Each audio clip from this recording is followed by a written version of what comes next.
Hello and welcome back to the Karma Stories podcast. I'm Rob and I hope you are having a wonderful day today. Today I have 4 stories for you from the Tales from Tech Support subreddit. The Karma Stories podcast is published to all major podcasting platforms, and you can also read along on YouTube under our @Karma Stories podcast handle. If you have a story you'd like to submit to the podcast, you can do so by email at karmastoriespod@gmail.com. Alright, on with today's stories. Let's get our nerd on. This story comes to us from Not Your Nanny. The boss isn't always right, but he is always the boss. But not all bosses are weak, cowardly weasels. Some will eat crow when it's on the menu.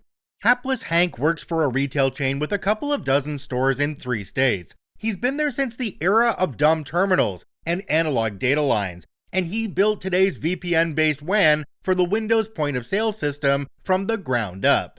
He's been with the company for a long time, and it has worked out well for the company and for Hank.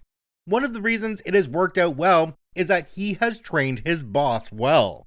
The boss, who we shall call Bob, because that's not his name, is the number 2 guy in the company, and is rather more tech-savvy than most execs, but he knows his limits. He also knows that if he asks Hapless Hank technical questions, trying to sound smart for the owner, he'll get technical answers until his eyes glaze over and he asks for an executive summary. The bottom line is, if Hank is out of the office for the rare vacation, Bob the boss can handle most of the routine stuff that comes up. And when something needs to be done, Bob the boss and the owner tell Hank what they want. Hank tells them what it will cost, and they say yay or nay, and everybody gets on with their job. Hank has been with the company for a long time because he likes working there, and they keep him around because he does the job well. A virtual paradise of IT work. But even the Garden of Eden has its snake, and occasionally the snake will bite someone. In this case, it actually bit someone who had it coming. The main point-of-sale server had been spontaneously shutting down for no apparent reason, and going through some acrobatics on reboot. It didn't take long for everyone, including the support desk at the vendor, to agree that it sounded like the UPS was going bad. The electrical service in the neighborhood was less than perfectly reliable, and occasional blips were not uncommon. But nobody was certain enough to foot the bill to replace it without a test.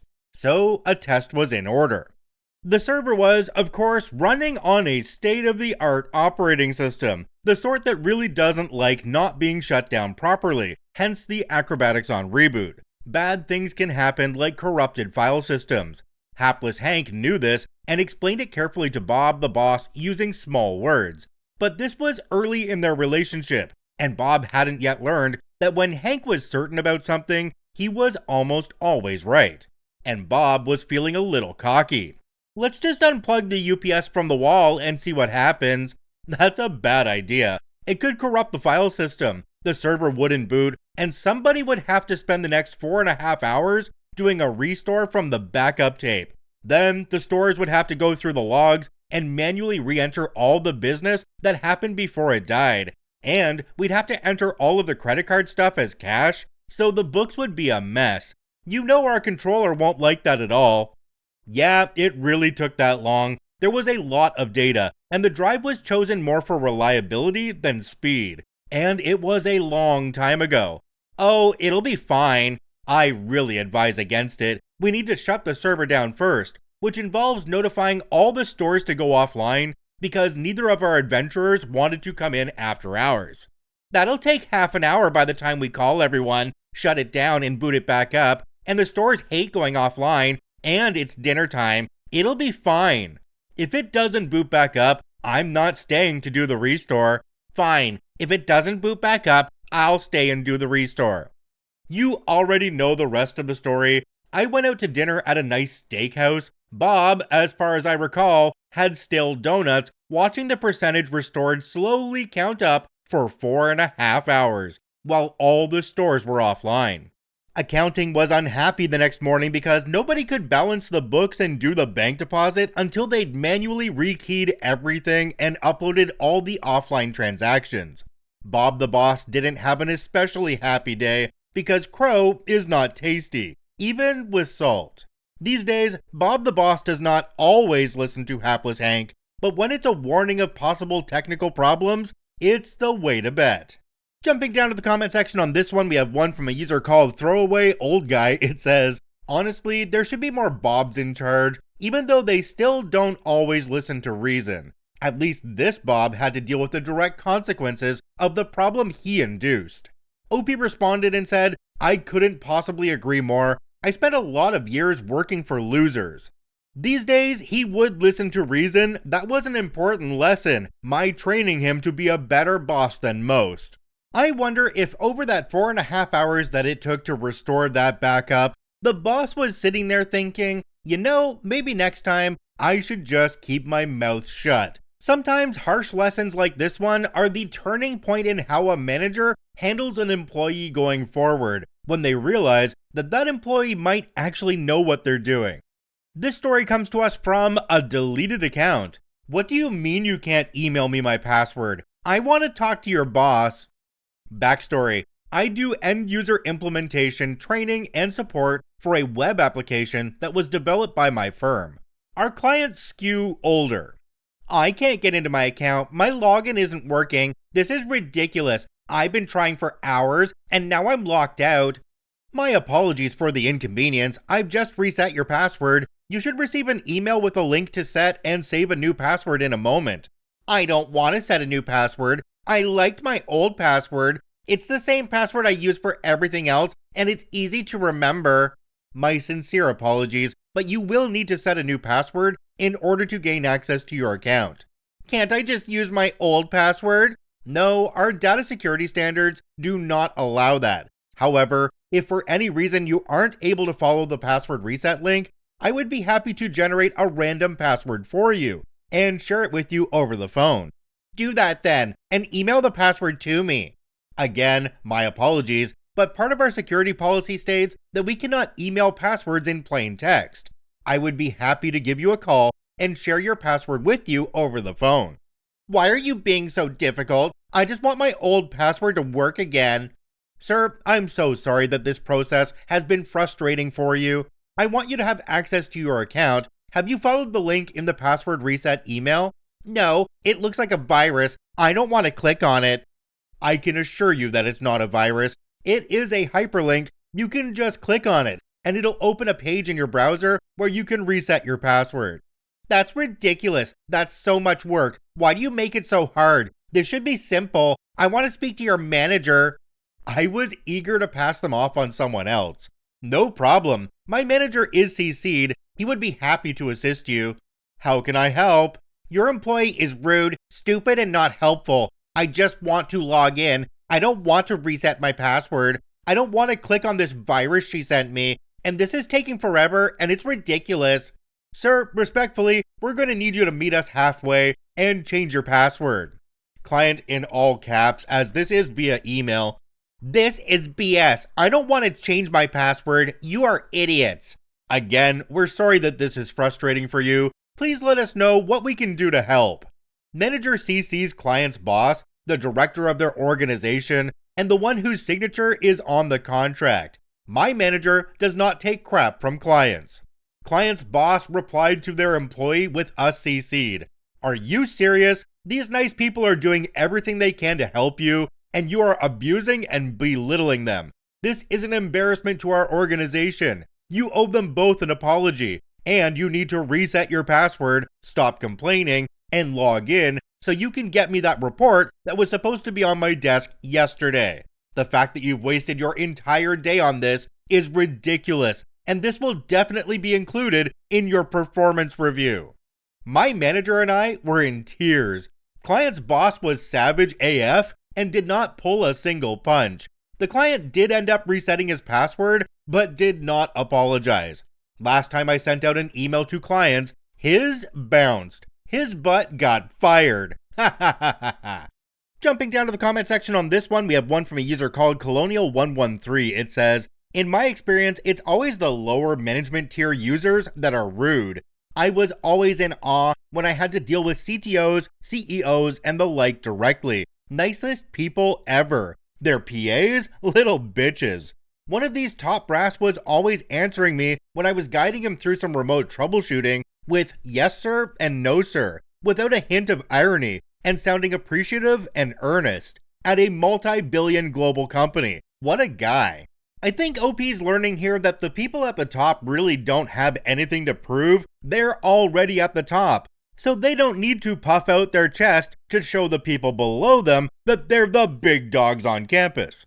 Also, there's usually a reason why these people got into the positions that they're in. It's because they know that everybody in the company has their place, and everybody has their strengths, and they can admit when one thing isn't their strength, but it is somebody else's. That is the sign of a wonderful manager, or in this case, CEO. This story comes to us from Rubber Reptile. What happens when the boss hires his friends? So I work for a small business where the owner has a tendency to hire his friends.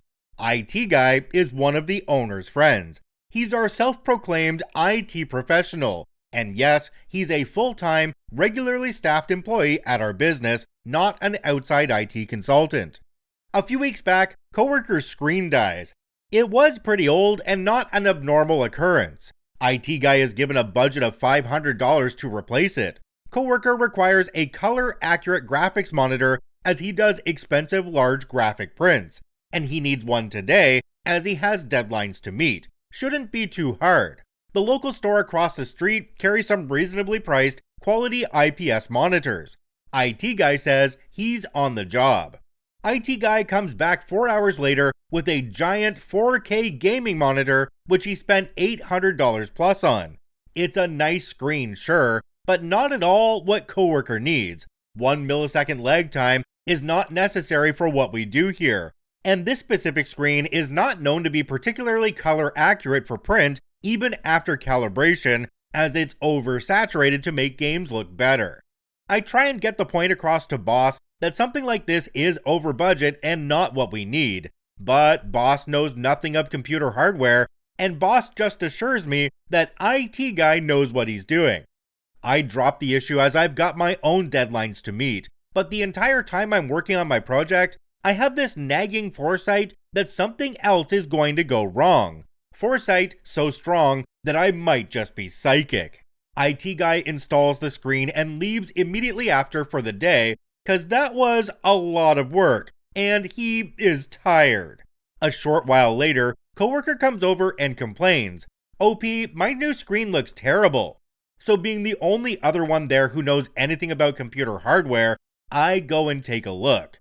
Well, Coworker's computer isn't powerful enough to drive the 4K monitor, so the screen is upscaling from 1080p, and doing such a poor job of it that I literally couldn't read the text of his PDF instructions. How anyone could deem this acceptable in any environment, let alone one where color and image sharpness are of the utmost importance, is absolutely mind-blowing.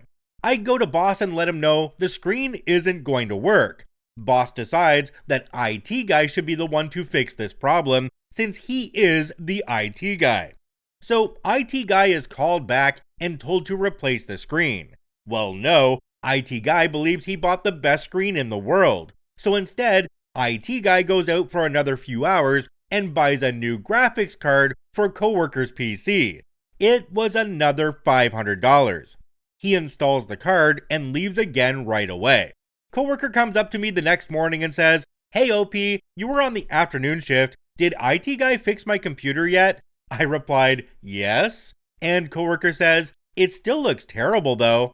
IT had installed the new graphics card, but plugged the screen into the HDMI port on the motherboard. Well, no wonder why it wasn't outputting 4K. The icing on the cake was later that day, Coworker complained to me that his computer kept crashing. Turns out the PSU didn't have enough power to support the new graphics card at full load. 3 weeks later, IT guy finally got around to dealing with it. He replaced the entire PC. He couldn't figure out what was wrong with the computer and decided that it was just too old. That $500 graphic card is sitting in a box somewhere because it doesn't fit in the small case of the new computer he bought. Jumping down to the comment section on this one, we have one from a user called 400 HP Mustang. It says, "This is really going to hit the boss in the wallet when they start having problems with their print work because the monitor isn't color correct. Yep, it's absolutely true that hiring friends and, of course, Nepo hires are just not good for a company. I hope the boss does take a look at the budget for IT and kind of realizes that this guy is spending way more money than he needs to. I mean, there's a fine line between that's my friend in that position and that friend is going to bankrupt my company. This story comes to us from BiteWave. So your boss slept with your girlfriend? Well, let's check his provisioning logs. A tale from a while back, I was relatively fresh on senior staff. Senior staff and management have access to a pretty great, albeit arcane tool that lets us essentially enable or disable any box while completely bypassing the billing system. While extremely handy for troubleshooting, it's a recipe for abuse in the wrong hands. Therefore, everything we do with it is thoroughly logged. But that's just it. It's only logged. Nobody checks these logs unless something comes up. Back then, something came up. At the time, we were trying something new when it came to office parties. IT being overwhelmingly men and sales CSRs overwhelmingly women, we came up with the creative idea of having joint CSR parties. Great idea that works to this day. But there was this incident. A likable frontline guy I knew had a pretty sweet girlfriend with an odd quirk. She was young, very young, legal in Canada at the time. Age of consent laws have changed since, but their age gap was already borderline creepy. Still, none of my business. This guy's manager was well over 10 years older than him, and at our first joint CSR party, he hit on his young girlfriend and stuff ensued. The story only became official water cooler talk material 2 months later when she was officially pregnant. My frontline coworker was losing his mind here, crying during his breaks, and I soon learned the details. His manager was always a bit shady, but darn, he was more than old enough to be his girlfriend's father. Thing I knew though was that he almost got fired once by direction for giving shady discounts to some members of his extended family. Since he wasn't in my good graces after I heard about all this, and on a hunch, I decided to check his internal tools logs. I discovered 15 manually provisioned modems and just as many cable boxes with test profiles, aka full access to everything and unlimited speeds and unmonitored data usage. No related accounts, just a series of MAC addresses that weren't linked to anything. That blatant theft of service was already more than enough to get him fired. But just to be sure, I put our horrible plain text password offender status to good use and read his emails. And yep, he's actually got evidence in his private mailbox that he's been given freebies to his family. Now, I was already pissed about the cheating with a girl too young to know what's up, but being stupid enough to so blatantly steal service through support tools really made me angry. That's the kind of thing that could make us all lose access to tools we need to get things done. Wasn't particularly interested in being officially involved in all this though, so I just took the relevant logs showing he's free riding his family along with email evidence, logged into an untraceable training account, and printed them off all on corporate printers.